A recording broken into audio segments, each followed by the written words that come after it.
Everyone, welcome back sa aking channel, GTR Math Tutorial. Sa Facebook naman ay RJ Enseñado. So for today's video, meron tayong another 30 items na reviewer para sa numerical reasoning. So mapapansin nyo, meron akong timer dito kasi ipapakita ko sa inyo na itatry natin na sagutan itong 30 items within 30 minutes lang. Kasi sa civil service exam, kailangan 1 minute per question. Huwag dapat kayong lalampas sa 1 minute dahil pag lumampas kayo, mga 1 minute 30 seconds bawat question ay siguradong hindi nyo matatapos. Baka pagdating sa last part ay manghuhula na lang kapag lumampas tayo ng 1 minute. So dapat mga ano lang, at mga 1 minute, mga 10 seconds pwede pa. Pero pag sobra pa doon, sigurado pong hindi nyo matatapos. So kailangan mag-practice tayo ng 1 minute per question, lalo na sa math. Okay? So ang questions ko nga pala ay nanggaling sa FB group na Pinoy Reviewer. So kinuha ko doon yung meron silang nag-upload lagi sila ng mga mock test. Mga mock test. So kinuha ko yung mga 30 items doon na puro math. So follow nyo na rin sila. So credit again sa Pinoy Reviewer, doon po nanggaling ang aking questions. 30 items, 36 to 65 po ito. Okay, so start na tayo. Magta-timer ako. Yan, so timer tayo. Try nating sagutan habang ine-explain. 1 minute per question. A monthly budget of 24,000 pesos allocates 35% to rent and 25% to food. How much remains for all other expenses? So yung remaining ang hinahanap natin dito. So 35% plus 25% equal yan sa 60%. Yung 60% isasubtract natin yan sa 100% na total. So minus 60%, ito yung total ng 35 and 25. So yung remaining ay 40%. So yung 40%, kukunin natin yung total na 24,000 pesos. So multiply lang natin 40% times 24,000 pesos. So ang technique lang dito, dahil puro zero, tanggalin yung percent, tanggalin din natin yung tigisang zero nito. Or pwede dalawang zero dito sa 24,000. Then multiply na natin yung natira. 4 times 24, that is 96. Kopyahin lang yung dalawang zero. The answer is 9,600, letter B. Number 37, a vehicle travels 120 kilometers at 60 kilometers per hour. Ito yung first natin na distance ito, no? Distance, D1. Ito yung rate 1 or speed 1.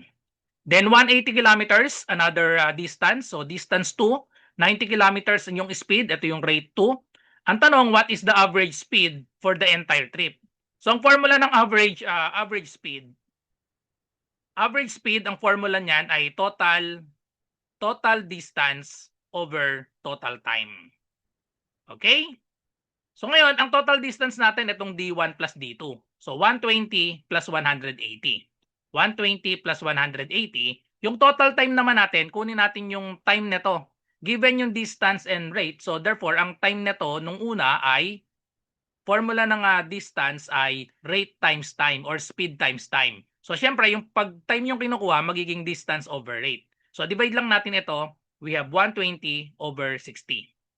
Plus yung time to, ito namang kabila, mag-i-pair natin ito. So 180 over 90. So therefore, pag inad ito, we have 300 over 120 divided by 60. Cancel lang ito, magiging 2. Plus 180 divided by 90. Cancel din ito, we have 2. So therefore, we have 300 divided by 2 plus 2, 4. Pag dinivide natin, the answer is 75 kilometers per hour, letter C. Number 38, find the next number. So sequence lang ito. Kunin lang natin yung pattern. From 2 naging 6, ang pattern lang niyan ay plus 4. 6 naging 12 plus 6. Ayun, so lumalaki yung ina-add. 12 naging 20 plus 8. So kuha na yung pattern, no? Ang pattern ay consecutive even numbers. So 20 naging 30 plus 10. So syempre ang next natin ay 30 plus 12 equals 42, letter B. Next, what is the least common multiple of 8 and 12? Pag maliit lang yung number, pwede na dito yung listing method. Kunin lang yung multiples of 8, 8, 16, 24. Yung 12, 12, 24. Ayun, kuha na agad. Pag maliit lang yung number, listing method na yung the best. Kapag kuha ng least common multiple, letter D na yung answer. Okay, nakaka 4 items tayo. So kaya, no? Wala pang 4 minutes. Number 40. A map has a scale of 1 to 1,000. if a distance on the map is 5 centimeters, what is the actual distance in meters? Okay, so solve lang natin ito. Gawa natin ng pag ginawa natin ng table, 1:1,000 daw, no? Tapos, if the distance on the map, ito yung nasa map, yung 1. Ito yung nasa map. Tapos, ito yung actual. Okay? So, sa map daw, 5 centimeters. So, ano yung actual niyan? Lagyan natin ng n. Pero in centimeters to, kasi given 5 centimeters. So, i-cross multiply lang natin yan. 1 times n, we have n is equal to 5 times 1,000. That is 5,000 centimeters yan. Mali ito kasi meters ito. Kailangan pa natin i-convert. Ano ang conversion? Pag nag-convert tayo, multiply lang natin sa conversion. Ang conversion ng 1 meter to centimeters ay 100 centimeters. Okay? So therefore, centimeters ito kailangan nang i-cancel. So centimeters sa baba, meter sa taas, 1/100. So i-divide lang natin or simply cancel the 100, cancel 2, 0. The answer is cancel the centimeter. We have 50 meters, letter A. Next, number 41, the ratio of men to women in an office is 3:5. If there are 64 employees, how many are women?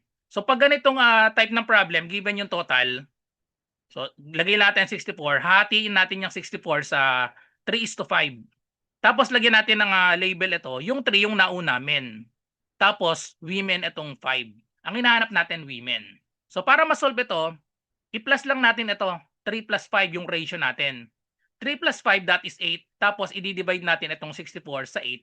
64 divided by 8, that is equal to 8. Ibig sabihin yan, i-multiply natin parehas sa 8 yung men at women. Pero tandaan, ang hinahanap lang natin, women. So, 5 times 8, 40 na yung sagot, letter C. To check kung mag-e-exacto siyang 64, pag minultiply ito, 3 times 8, 24. Pag inad natin, 24 plus 40, babalik sa 64. Okay? Number 42. An item marked 2,500 pesos is discounted by 20%. Discounted by 20%, edi isulat na agad natin yung 2,500.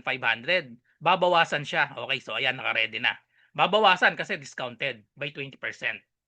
Then 12% VAT is applied to the discounted price. After ma-discount, ito yung magiging discount natin, dadagdagan naman natin ng 12% VAT. So what is the final price? Okay, so kunin muna natin yung 20%. 20% ng 2,500. So kung 2,500, 100% yan. Pag ginawa natin ang 10% niyan, 10% tanggalin lang yung 0, yun yung shortcut. 10% tanggalin lang yung isang 0, we have 250. Siyempre, kapag 20% times 2 lang, 250 times 2, magiging 500. So, bawasan natin ng 500 yung 2,500, magiging siyang 2,000 pesos. Ngayon, itong 2,000 pesos, dagdagan naman natin ng 12%. 12% VAT naman, so isolve lang natin 12%. Ang 12% pwede nating hatiin yan as 10% tapos dalawang 1%. Chop-chop method yung gagamitin ko.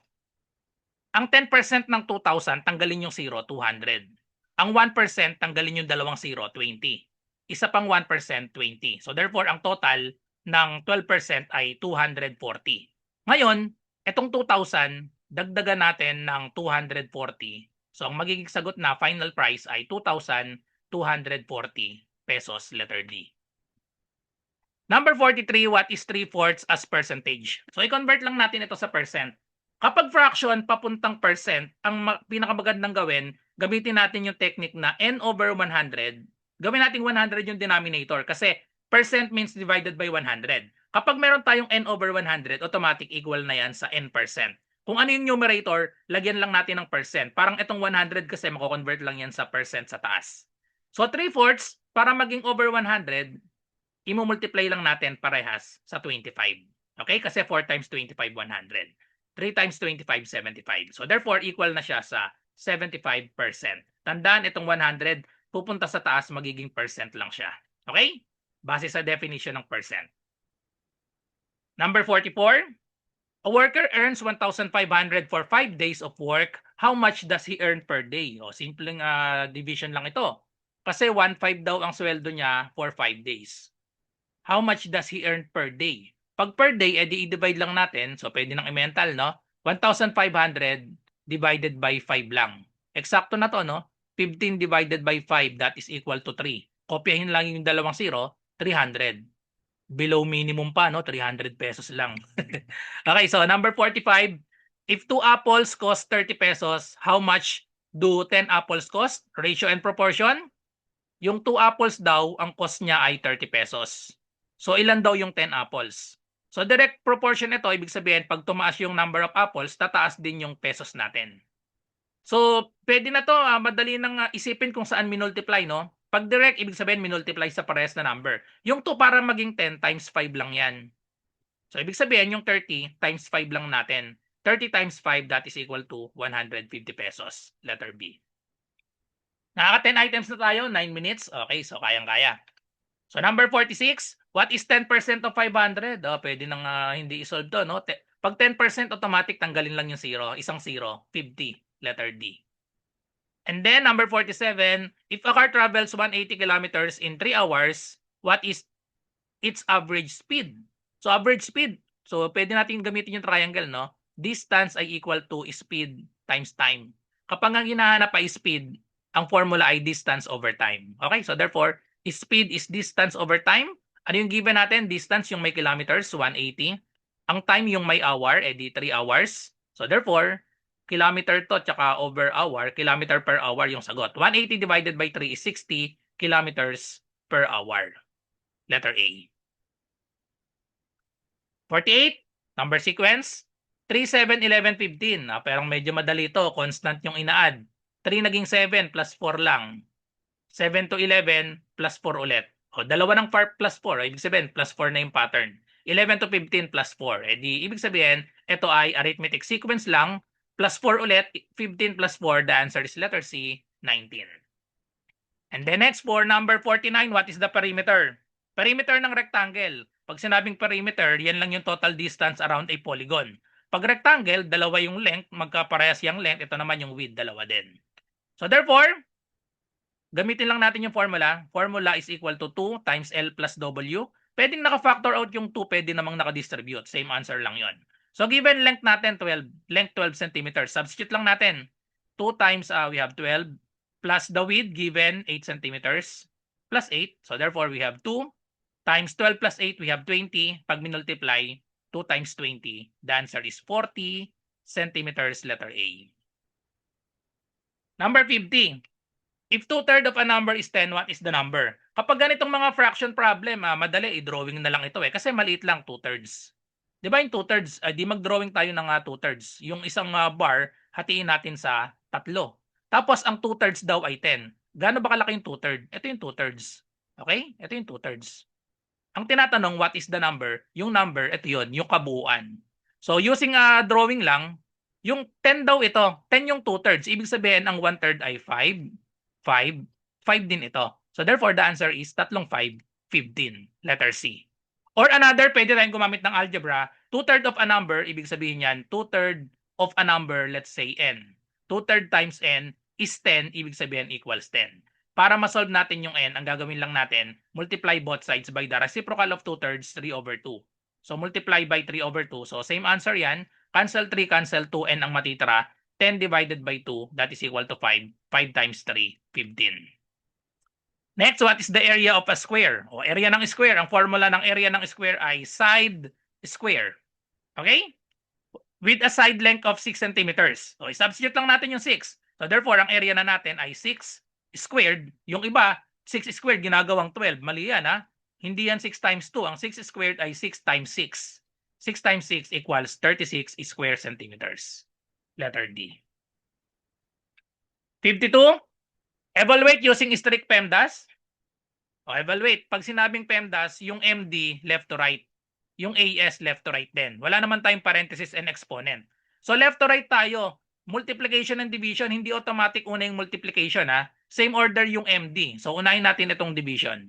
Okay? Unahin natin to, 24 divided by 4, that is 6. Itong asterisk, ibig sabihin yan times. So times 2 plus 3. Then una yung multiplication bago addition, 6 times 2 equals 12 plus 3. So therefore, 12 plus 3 is 15. O parang kagaya ito nung kanina, no? Which fraction is equivalent to 0.75? So 0.75, i-convert muna natin sa fraction, yan ay equal sa 0.75, that is 75 over 100. Ang denominator, kung ilang decimal places, meron tayong 1, 2, kaya ibig sabihin, dalawang 0 dapat, may 1 sa harap.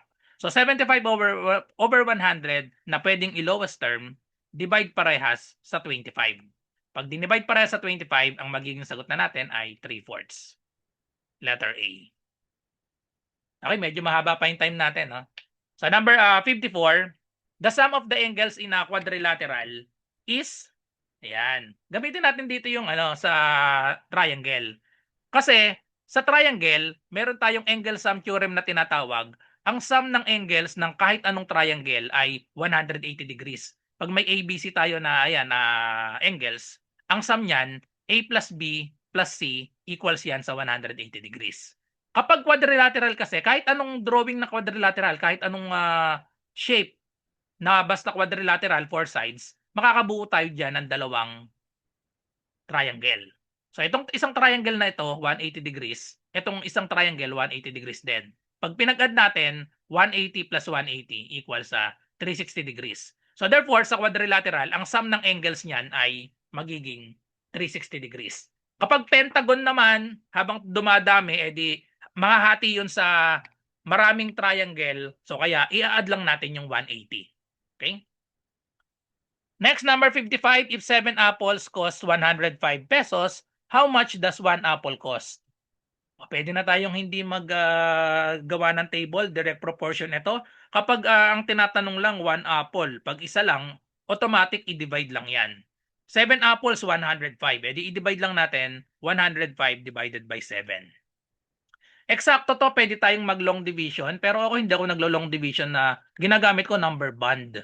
10 divided by 7, 1. 1 times 7, 7. Subtract natin. 3, bring down 5. 35 divided by 7, 5. 5 times 7, 35. Wala nang remainder. The answer is 15 pesos. Paano naman yung number band? Ganito yung number band. 105, i-break lang natin siya na yung isa divisible by 7. Ano ba yung divisible by 7 sa 105? Di 70. 70 tapos yung isa 35. Ayan. So ganito yung ginagamit ko pag di-divide.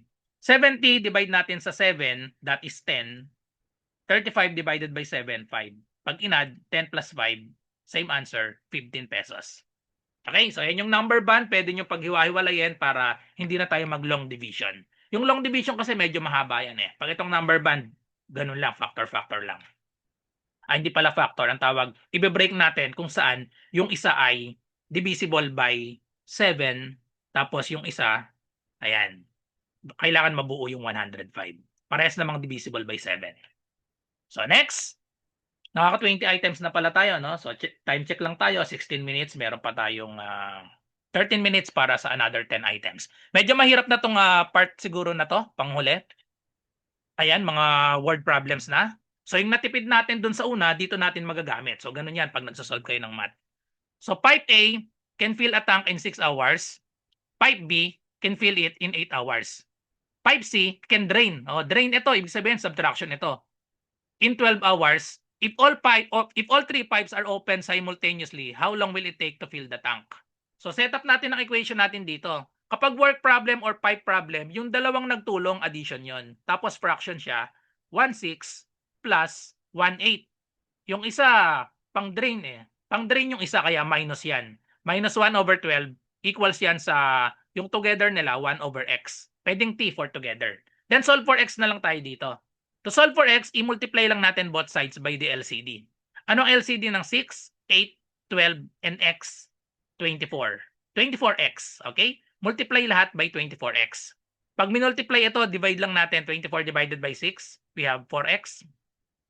Plus 24 divided by 8, that is 3 times x, we have 3x. 24 divided by 12, that is equal to 2. May x pa doon, so 2x is equal to, cancel natin yung x, we have 24. And then, add natin ito, this is 7 minus 2, we have 5x is equal to 24. Finally, divide both sides by 5. Okay? Therefore, ang value na ng x ay, pag may shortcut pag nagdi-divide sa 5, ang ginagawa lang dyan, imbis na divided by 5, ang ginagawa ko, divided by 10 times 2. Mas madali kasi yan. Ang divided by 10 times 2, same lang yan sa divided by 5. So, bakit ganyan? Kasi pag divided by 10, yung 24, magigilang siyang 2.4. Move lang ng isa, tapos times 2, dalawang 2.4. 2.4 times 2 is 4.8. Okay? 4.8 letter C. Pwede rin i-divide nyo lang manually, same answer, 4.8. Number 57, a principal of 50,000 pesos is invested at 8% compounded annually. Okay. What is the total amount after 2 years? So, dalawang beses tayong kukuha ng interest dito, dalawang 8%. So, yung una, 5,000 tayo. Mag-add lang tayo ng 8%. O, multiply lang natin. 50,000 times 8%. Ang 8%, we have 0.008. Ayan. 8 times 5 lang yan. 8 times 5, 40. Kopyahin yung tatlong zero. Tatlong zero, tapos may 2 decimal places. So, therefore, we have 400. So, ibig sabihin ng amount na after 1 year, 5,000 plus 400, meron na tayong 5,400. Okay? Ngayon, itong 5,400, i-multiply ulit natin sa another 8% for the second year. So, 0.08 ulit. So, dalawang 0, 0, 0. 8 times 4, we have 24. 8 times 5 is 40 plus 2, we have 42. So, ngayon, dalawang decimal places. So, move tayo, 424. So, therefore, i-add natin 5,400. I-add natin yung 424. Ang magiging sagot ay 5,824. 58,424. So, nasaan yon? Sorry. Nagmali-mali tayo ng pag-multiply dito. 8 times 4, saan galing yung 24? Dapat 32. So, 0, 0, 32. 8 times 5, 40 plus 3, we have 43. Tapos, 2 decimal places, 432. Ayun. 432. Kaya pala sa choices. 432, ang tamang sagot ay 5832. Ayun. Or nagkulang pala tayo ng isang zero, no? Ito ay 50,000 pala. Ito ay 54,000. Ito ay, ayan. So tapos yung 432 dito natin ilalagay. Nagkulang pala ng isang zero. So magiging itong mababago na lahat. Kulang na isang zero pala kanina. 4,000 ito. Tapos ito, ayan, 54,000. Magiging 4320. So, magiging 4320 ito. Ayun. So, nagkulang pala ng isang zero kanina. So, 58320. Ayan. So, nadali tayo ng medyo konting time pressure doon. So, 58320 ang tamang sagot. Letter A. Kinulang ako. 5,000 lang yun ang isulat ko imbis na 50,000. Okay? So, next number, 58. A store buys 50 items at 40 each and sells 45 of them at 60 each. The remaining 5 items are then sold at cost price. What is the net profit? Net profit ang hinahanap natin. Yung profit. So, kunin muna natin, ang cost daw natin, 50 items at 40 each. So, ibig sabihin, ang total cost natin, i-multiply lang ito, 50 times 40, we have 5 times 420. May dalawang zero, kaya 2,000 ang cost natin. Ngayon, yung pinagbentahan, kunin natin. 45 of them at 60 each. So, i-multiply natin yan, 45 times 60. So, ilan yan? I-copy lang yung 0. 6 times 5, that is equal to 30. 6 times 4, 24, plus 3, we have 27. Ngayon, yung remaining 5 items sold at cost price daw. Di magiging 5 times the cost price. Ang cost price ay 40. So, 5 times 40, that is equal to 200. Okay, so yung total na benta ay 2,900. Isasubtract natin. Net profit, isasubtract natin yung cost. Ang cost ay 2,000.